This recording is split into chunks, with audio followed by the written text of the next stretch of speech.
Olá, esta é a apresentação do trabalho de conclusão de curso da matéria de Ginecologia e Obstetrícia, dos alunos Felipe, Gustavo, Paola, Pedro e Rafael, orientados pelo Dr. Carlos Afonso Maestre. O tema é sangramento irregular com os LARCs. Já é bem estabelecido pela comunidade científica a segurança e eficácia dos LARCs na contracepção feminina. Justamente por isso, este tema é tão relevante, porque o sangramento irregular é a principal causa de abandono da contracepção reversível de longa ação.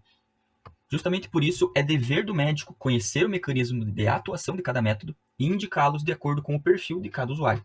É importante ressaltar que todas as pacientes devem ser informadas sobre os possíveis efeitos colaterais de seus métodos. Dessa forma, em uma consulta de aconselhamento contraceptivo, existem algumas informações relevantes para a prescrição dos LARCs.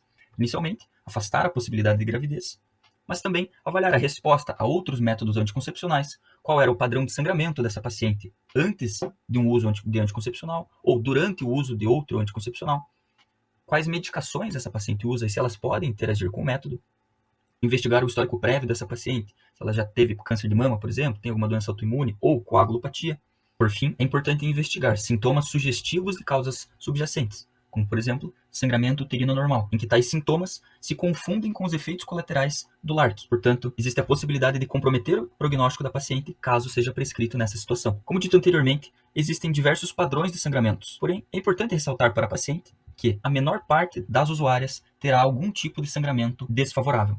Levando isso em consideração, existe uma classificação de sangramento proposta pela Febrasgo no ano de 2022, em que se avalia esta paciente por 90 dias e registra-se o número de episódios em que houve sangramento. Dessa forma, pode se classificar como, em amenorreia, a paciente sem nenhum episódio de sangramento neste período.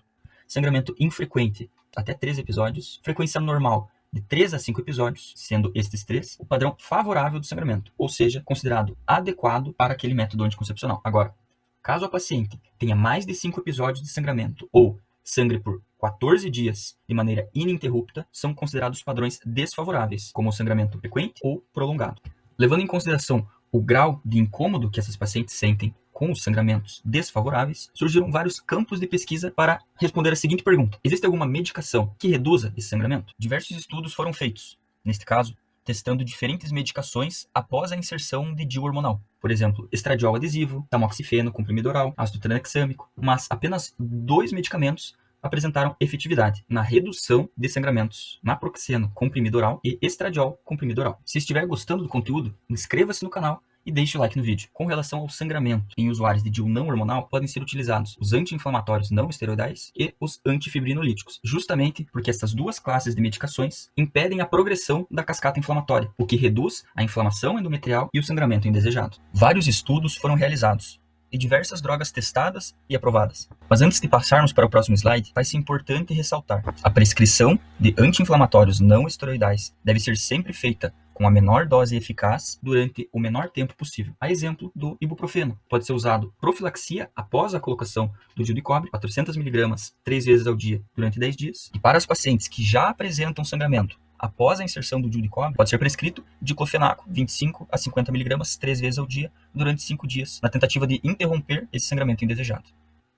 Com relação ao implante de etonogestrel, a evolução para sangramento favorável é bastante comum, sendo que em 6 meses, uma grande parcela das pacientes apresentará sangramento favorável. E mesmo assim, para as pacientes que após esses primeiros 6 meses apresentaram sangramento desfavorável, 50% destas evoluirão para sangramento favorável em até 12 meses do início do método. E por fim, já está provado que a persistência do sangramento desfavorável não está associada a uma redução na eficácia do implante de etonogestrel. Recentemente, no ano de 2025, foi publicado um ensaio clínico randomizado que avaliou o uso de acetato de noretisterona em usuárias de implante de etonogestrel que apresentavam sangramento desfavorável. Neste estudo, foi avaliado a dosagem de 10 mg por dia de acetato de noretisterona, com duração variável de 7 a 30 dias, comparadas ao placebo. O grupo que fez uso da medicação apresentou 88,7% menos falhas no que diz respeito à interrupção do sangramento desfavorável. E comprovou-se a eficácia e segurança do uso da medicação para quadros atuais de sangramento, porém sem evitar a sua recidiva. Além disso, é importante ressaltar que existem diversas terapias farmacológicas eficazes para o tratamento desses sangramentos desfavoráveis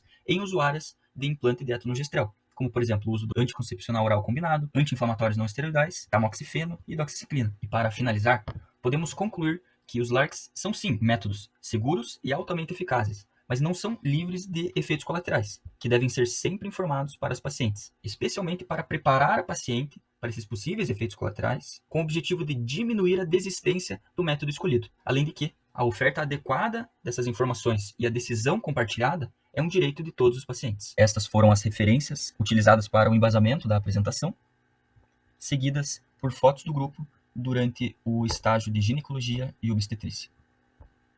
Agradecemos a todos pela atenção.